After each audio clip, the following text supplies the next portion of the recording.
Okay, so today is one of those days. It's one of those days that you wish you weren't a scissor lift owner. So yes, the scissor lift has failed. Let's take a look. So here it is.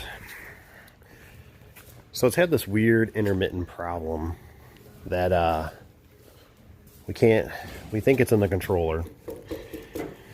So what it's been doing is it's actually been, can you hear it beeping? It won't go forward. That's its newest thing right now.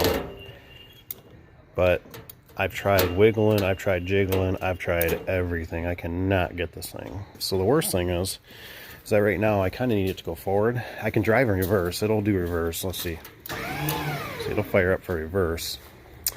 But the problem is I can't really spin around. I don't think I got enough room to spin. Maybe I do. Maybe I do. Maybe I can spin that. Because I'll drive it on backwards. I really don't want to drive their forklift. Even though I will, but I know I'm going to have to move the forks and all that jazz. And luckily this has got some pockets on it. Oh, they're not facing the right way though. Oh, no. They're on the back side. So I guess worst case if I had to come back here, but I probably won't be able to fit that forklift through here. So, yeah.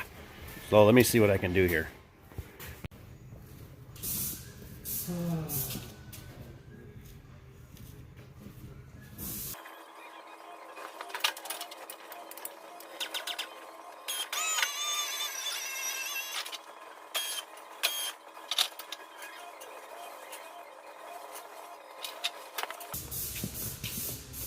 I just realized I can't even get out of this mess now. I can't even go forward.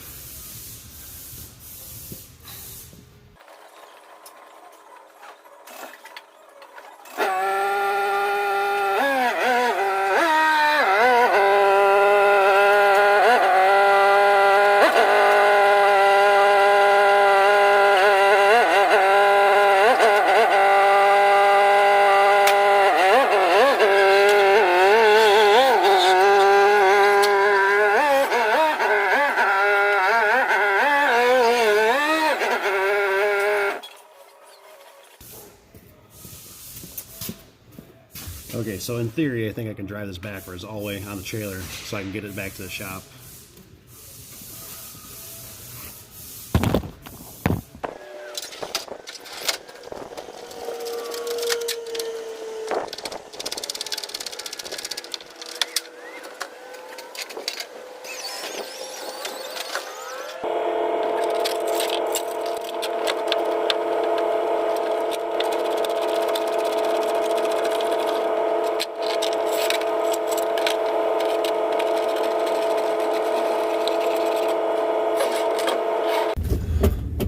On the road again. I just can't wait to get on the road again. Yes, we are going to get on the road. We should probably turn on our hazards while we're backing up. For safety first. Safety first. We don't want nobody to come around the corner and hit us. We had our hazards on. They're at fault too. We tried everything we could to exhaust all options to make sure safety first. Safety first. So anyways, so I've had I hired a company to come out and look at this lift, and they ended up first kind of thinking at first. The first guy says, well, you know, kind of didn't really know. And well, here's the first thing. The first thing was too is it didn't happen. It didn't fail. It didn't fail when he was looking at it. So it's hard to diagnose when you know, it won't do it. My guys experience it all the time. So they ended up it worked for a while, and then the guys ended up saying it messed up again. Well, luckily it happened here.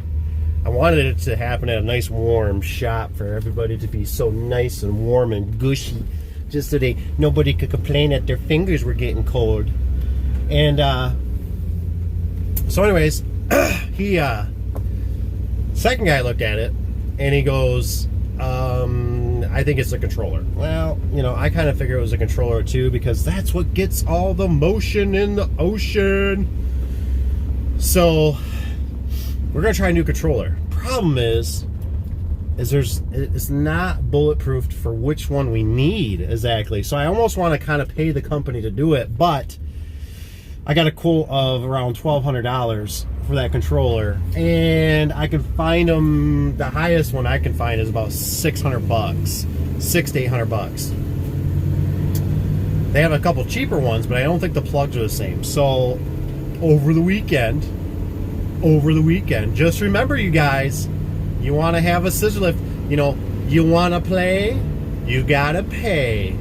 So with the scissor lift, you know, I probably spent somewhere between 2 and 4 hours roughly with just the combined talking, the you know, beating on the wife. It's this one. I think a picture's this one.